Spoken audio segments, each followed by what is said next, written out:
This week, Windows Phone 8 in detail, new members of the Nexus family, BB10 carrier testing, and more. This is the Mobile Nation's Monday Brief.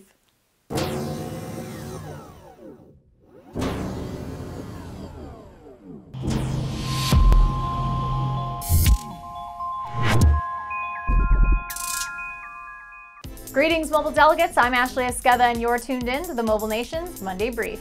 Windows Phone Central started off last week with a bang, offering visitors a new, fresh look that reflects the design aesthetic in Windows Phone 8. So if you haven't wandered over there, you should definitely head over and check it out.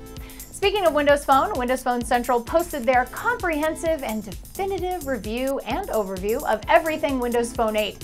It's a 6-part whopper of a post covering everything you'd ever want to know about the newest version of Microsoft's mobile OS. The main change, of course, are those tiles on the screen. You can see there, Windows Phone 7.5 device, Lumia 900 480 by 800 resolution versus the 1280 by 720 resolution of this device. That's the HTC 8X. There's also a review of the Microsoft Surface RT and a preliminary hardware review of the HTC Windows Phone 8X from Alex Doby. So head over to WPCentral.com for anything you might want to know about everything Windows Phone 8. The last day of October was pretty awesome for RIM, with CrackBerry reporting that our friends up in Waterloo officially announced that BB10 devices are already carrier testing. Now, if you're not sure where that step falls in the launch process, it's one of the final technical steps before devices are able to roll out. But not so fast there, CrackBerry Nation. While it is a critical milestone, BB10 devices still have other things to do before landing in your loving hands. There's commercial deals to be made with carriers for partnerships, subsidies, and pricing. Not to mention, a little thing called BB10 itself needs to be fine-tuned, polished to perfection, and given the official gold stamp of approval, meaning it's ready to be shipped to you. Still, it's great news for RIM, and their stock prices definitely reflected it, jumping 5% at the announcement. Q1 2013 is just around the corner, CrackBerry Nation. Kevin's hair is ready. Are you? iMore got their hands on the iPad mini last week, with smooth launches happening all over the place. Here's an unboxing video. So here we have Apple's brand new iPad mini, and if you look at it, even from the outside, even from the box, you can see the difference in size.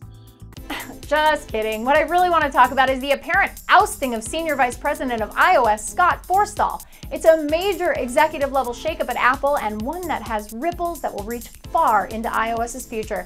Now, some say iOS has become almost, well, boring in its lack of change over the last 5 years. We may now see some serious movement as the one and only Sir Johnny Ive has been anointed head of human interface, handling both hardware and software design at Apple now. Who knows what iOS 7 may bring next year, but I think we can all agree that if we never hear the term skeuomorphism again, it'll be too frickin' soon. The official Nexus event might have been canceled, but that did not stop Android Central and the rest of the tech world from covering all things Nexus from Google, LG, and Samsung this past week. Even though the New York City press conference didn't happen, the Nexus 4 and Nexus 10 were made official, and Android Central was furiously writing about every little detail last week. We laughed, we cried, we lamented the 8GB Nexus 4 without expandable storage. Here's Phil's unboxing of the Nexus 4.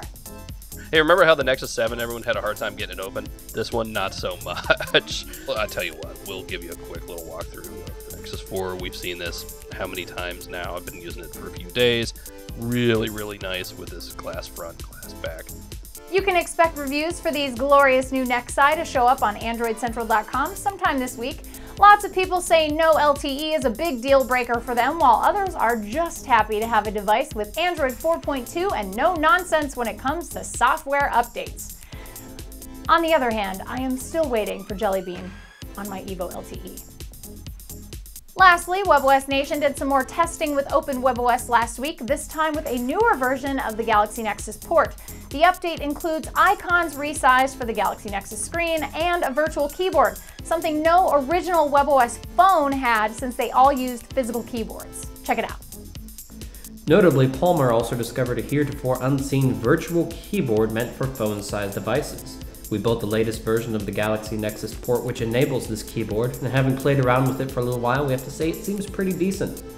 It's hard to get a feel for it just using it with a handful of apps that are available, but for all intents and purposes, it's a reskinned and rearranged version of the touchpad keyboard. Again, this is all alpha level stuff, so it's not even close to being someone's daily driver, but it's still pretty cool to see this level of enthusiasm and effort from the WebOS ports team and the WebOS community in general. Keep fighting the good fight, WebOS. That's it for your Mobile Nations Monday Brief. You can subscribe to our YouTube channel at youtube.com/mobilenations. Check out our network of dazzling and informative podcasts at mobilenations.com/shows, and you can follow me on Twitter at Ashley Esqueda. Nations, you have been briefed.